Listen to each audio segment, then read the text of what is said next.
What's good, my brothers? This is Enemy Stand User here, and welcome to my review for Jujutsu Kaisen Chapter 197. And my brothers, my besto friendzo, do you feel the hype in the air? This Sakurajima Colony is for real about to be my favorite fight in this arc, with the level of peakness being reached. Maki is utterly flexing the living hell out of her body, completely ascending over the competition. Sumo and katana dudes are absolute fun and really about that action. And of course, Naoya is growing a third time, awakened finally by pure, sheer, petty bravado and the hunger for power. Gege really has no right having these chapters slap this hard, and this chapter is so good it should be illegal, bro. This is quite literally everything I really wanted to see personally in this fight, right down to the last detail and more, so let's hop straight into it. Alright, kicking off the chapter, our absolute queen Maki has reached a new level once again, and everybody takes notice in the colony. They clearly see that she is a different person, and they have their own reaction to her presence. But of course, Naoya is absolutely not feeling it and has nothing to say to her, and he must be pissed out of his mind seeing Maki at this level. But we get some context from last chapter on Mio's domain within his barrier, and binding vows are eliminated in his domain, and time flows at a greater rate within that barrier. So in the time it took for Maki and Mio to have over 1,000 sumo bouts, less than a minute had gone by in real time. And that right there, that's on some true anime training logic. I just love to see it. Plus, Mio is confirmed a Kappa demon. His design is obvious enough, but I wonder what that could mean for his sumo power. But other than that, Maki is soaring right now, and she's just reached new heights, a whole new persona, a new mindset. But Naoya, he's not buying. He continues to deny it and is literally like, so what? As he proceeds to build momentum again with violent velocity using his projection sorcery. And right now, Naoya is trying to lay Maki on her ass again and prove her wrong using the same tactic and the same strategy. But now more players have joined the party, so we got our boys Sumo and Katana joining in on the mix, and the Sumo Katana ratio is real indeed. I am loving the energy from these two, and Kamo is just like confused on why these two random players, these incarnated players, chose to work together. But it's not even like a thought to them.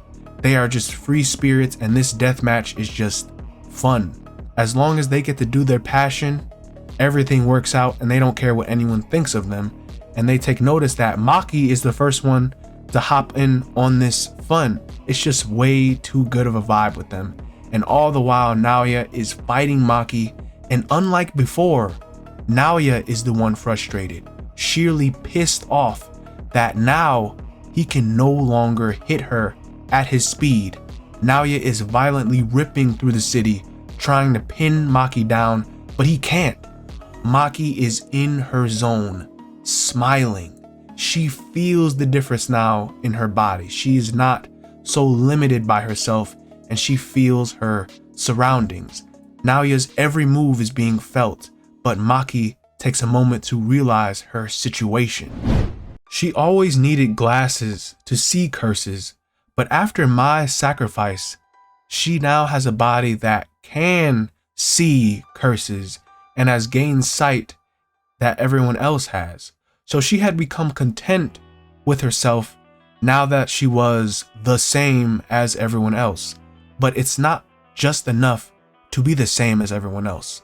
If it's that man, he'd have reached that height. If it's that man, he'd have thrown the katana. If it's that man, he'd have deflected even at that speed. There are things only I can see, things that only he could see. This is the level Maki has reached now, where she has come into her own and accepted her sight, so to speak, allowing her to do crazy things like dodge Naoya's speed in midair. Even Naoya is just utterly perplexed at Maki's gift. She is literally using the air around her as a facet, like a conduit to read the dots of information around her. Freaking Ultra Instinct Maki extending her awareness and grabbing that very feeling. Maki just slipped through the air and punched Naoya down, probably one of the most disrespectful flexes she could ever do at that moment, as it's literally implied that ones like Toji and Maki cannot fight spirits without cursed energy or tools, but here she is, and Naoya is just all around pissed because he's just getting toyed with at this point. And just to add insult to injury, more join in on this jumping party as Mio Kappa headbutts Naoya in the face, and Daido comes in with a crispy clean slice to cut him in half as Maki finishes with a kick.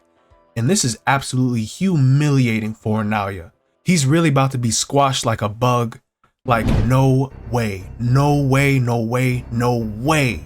This is how it ends, with Maki, the source of his resentment, standing over him as she reaches his level. No way in hell. Naoya, awakened by sheer desire to conquer pure, petty negativity as he ascends from his bloodied body, rising in a form like that of his human body. The one to stand there is me. Domain expansion. Naoya's pride has taken form, and following suit with the other colonies, Gege has given us another wicked domain to get into.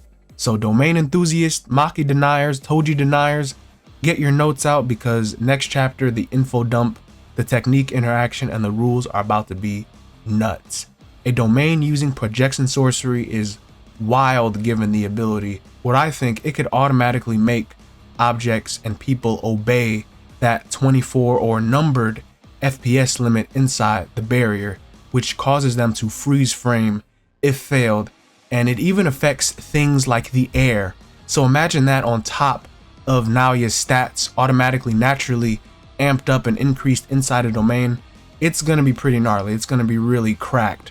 But what caught my attention was that Naoya and his character itself, he was just so jealous and greedy that he wanted that height of power for himself.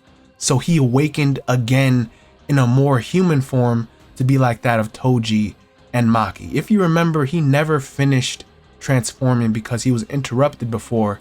So now, realized through hate as a curse, he gained human form once again. And I'm sure he's like this shadow of Zenin Naoya, and he will have some key features that is about him that clearly tells that he is a cursed spirit.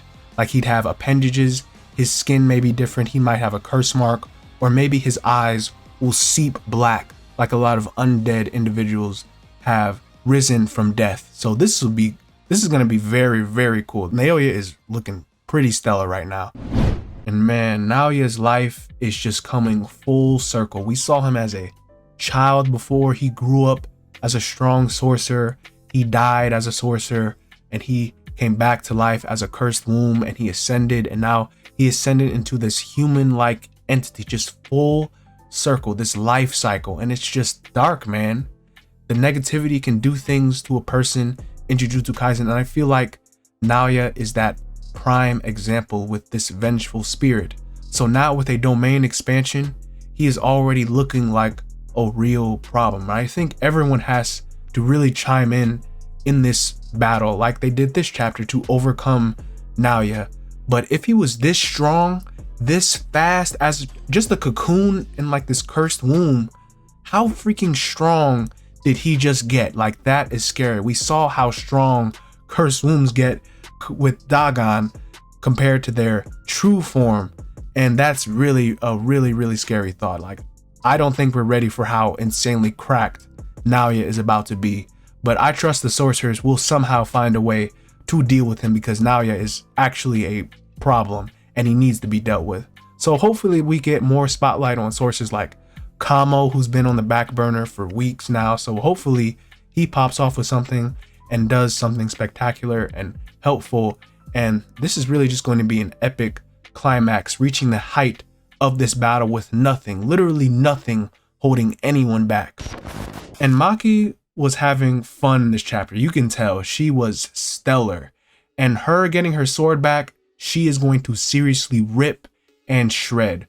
One chapter got Maki from struggling to flexing, and it actually feels very natural because she only had a mental block and she already had this gift all along, but she was in her own way.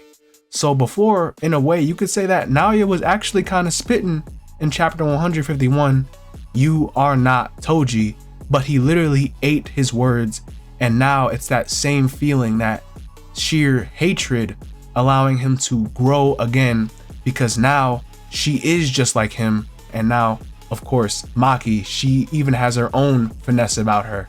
It's truly phenomenal. Just an all-around banger chapter. The Maki glow up is real. She looked really clean this chapter, and Naoya is popping off right now, and he was not about to go out like that, and is showing everyone what a curse can really do. This gets me excited to see more vengeful spirits appear in the future, and this fight is really getting nuts right now. I've been waiting on a domain, and Gege does not disappoint. So please, my brothers, share your viewpoints on this chapter. How do you guys feel it will go? How do you think things could progress? I am so happy with this chapter right now, and reading this week was incredibly fun.